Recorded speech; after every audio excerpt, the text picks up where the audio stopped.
waters. One theory is that Psalm 148 is talking about a layer of water above outer space. I don't know, but nobody's been out there yet. Going to go there one of these days. 2 Peter 3 tells us the Lord made the earth out of the water and in the water. When God first made the earth, the Bible tells us it sits on the circle of the earth, and Christians have always known the earth is round. And it said He stretched out the heavens. Stretched out the heavens. That phrase appears 5 or 6 times in the book of Isaiah, Jeremiah, and Lamentations, those books, about the stretching of the heavens. Today's atmosphere has 6 layers to it. There used to be, apparently, a 7th layer. This was a layer of water or ice or vapor above the atmosphere. Even today, our atmosphere has very distinct layers to it. And some people think that, and I'm one of them, that there used to be a canopy of water or ice above the atmosphere. This is what's called the canopy theory. When God made the world, there was a canopy of either water or ice or vapor above the atmosphere. At the time of the flood, it all fell down. So it's gone. Whatever was up there is gone, so we can't prove any of this. This is just theoretical, that there must have been something above the atmosphere explaining why they lived to be 900. Explaining a lot of things. A canopy of ice could have been held up by the Earth's magnetic field, because super cold ice is magnetic. And it would be suspended by what is called the Meissner effect. You know, magnets will float on top of each other. That's one theory. I don't know. Carl Baugh's got a great book about that. But this canopy of water above the earth protected it. Also, there was water under the crust of the earth. If you read Psalm 24, it says, "The earth is the Lord's. He founded it upon the seas and established it upon the floods." Psalm 136, He stretched out the earth above the waters.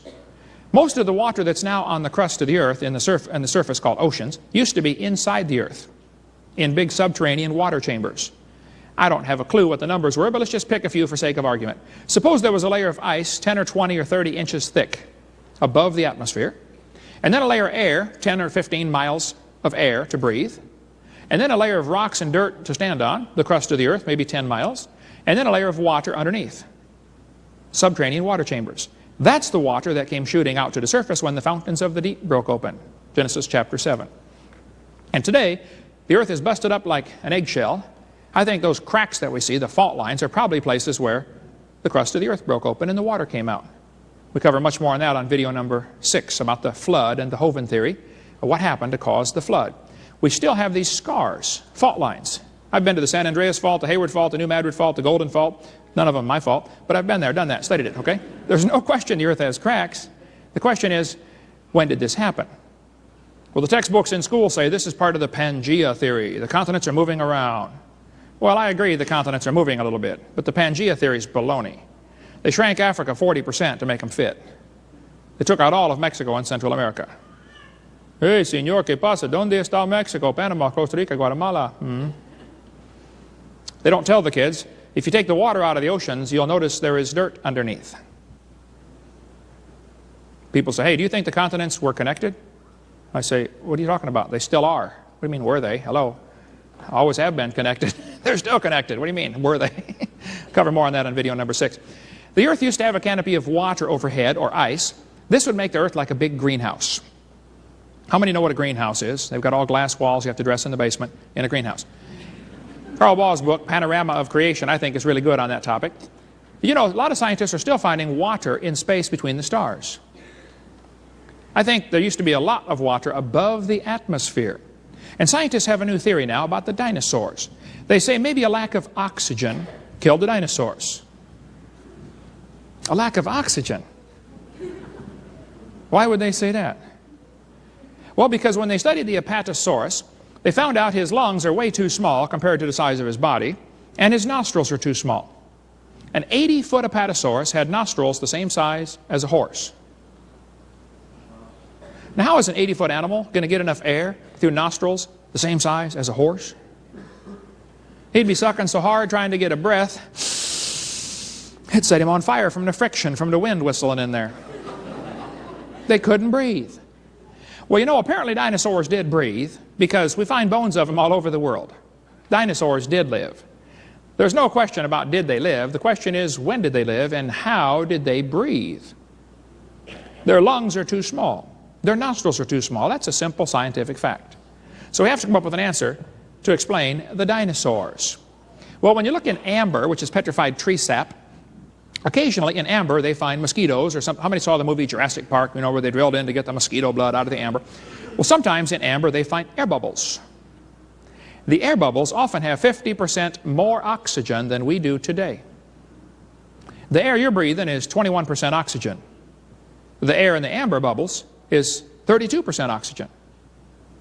I think before the flood came, this canopy of water or ice would increase air pressure, probably to double what it is today. Have you ever gone up or down a hill, you know, and you hear your ears pop from the air pressure change? When I climbed Mount Rainier, I got up around 12,000 foot. I've been at sea level for years now. Here I am at 12,000 foot. I thought, where's all the air up here?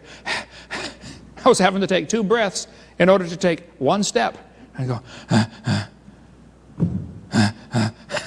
it's real thin up there. Well, if you doubled the air pressure, breathing would be easier. And if you increase the oxygen content, that greatly helps again. I think the pre-flood world probably had greater air pressure and increased oxygen. Now what happens under those conditions? Not only does your hemoglobin in your bloodstream take on oxygen, your plasma will get oxygen saturated, which means you could run for hundreds of miles without getting tired. Adam and Eve didn't need a car. They could run to grandma's. Only they didn't have a grandma. Or a mother-in-law, by the way. That's why it was paradise. No. Actually, my wife had a great mother-in-law. I think, though, before the flood came, things were a lot different. That increased air pressure would sure make you heal up faster.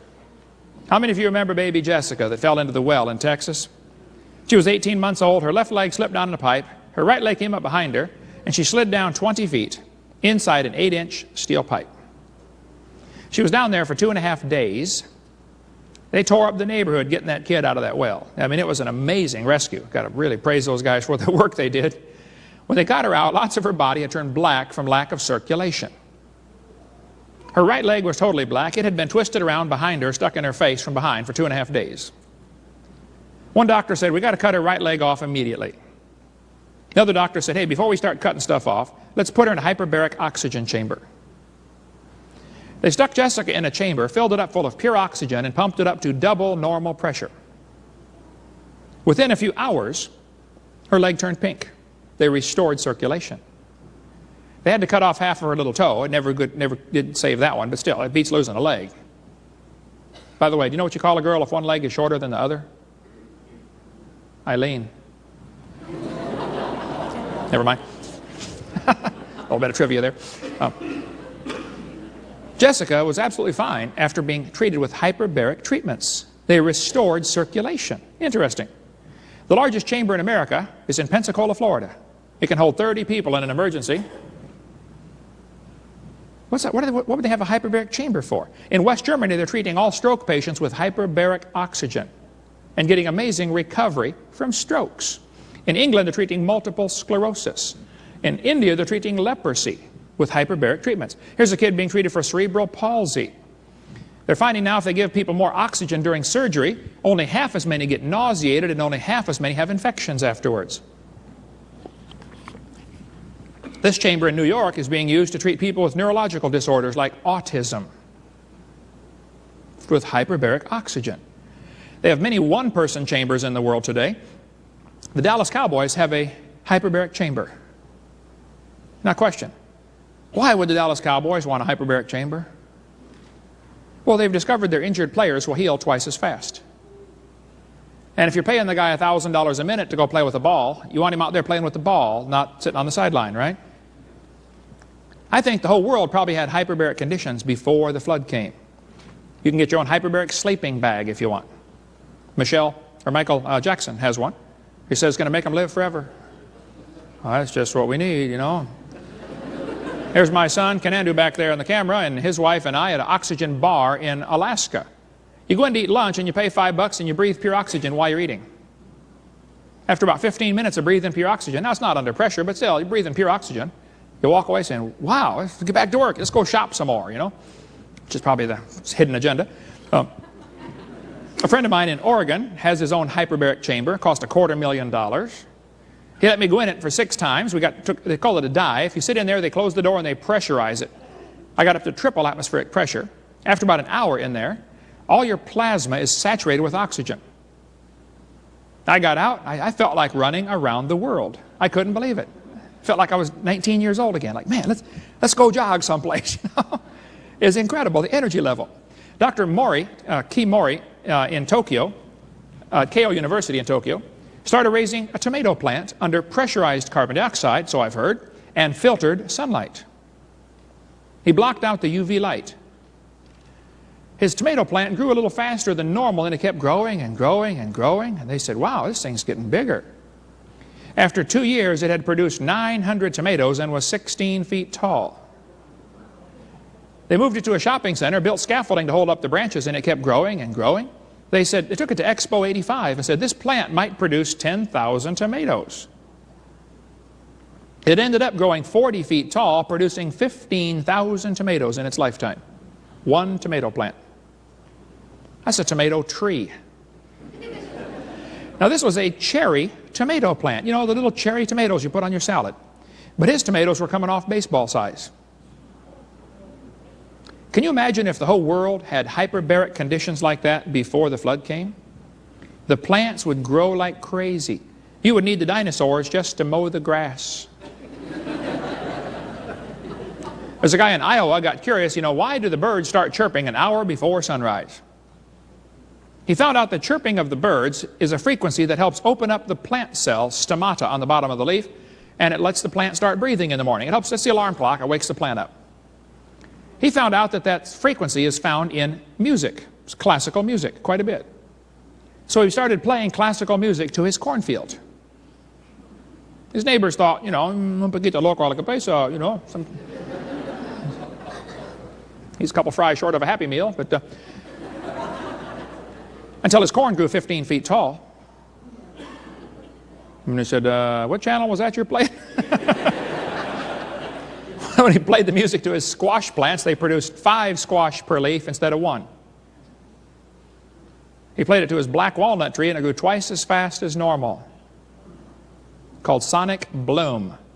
It's a combination of vitamins for the plant and special frequencies to open up the stomata.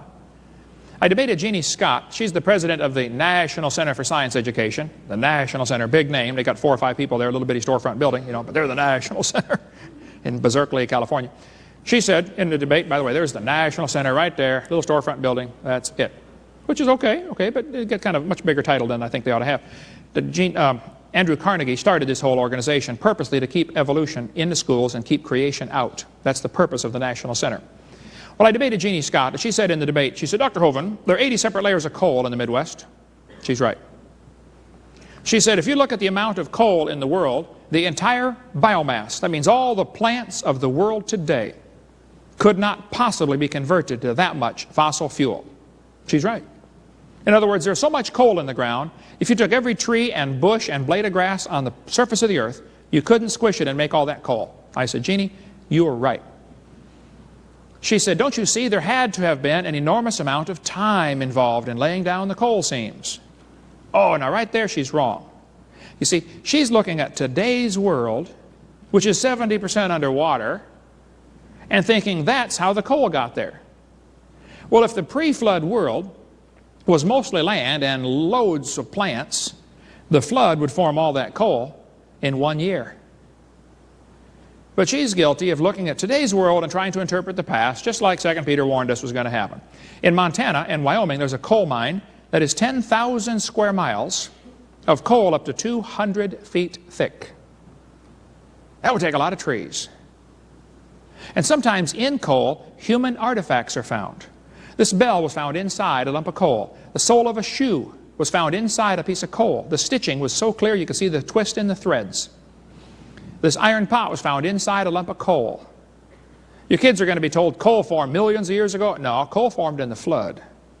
The Bible says there were green herbs over all the earth. Genesis 1:29.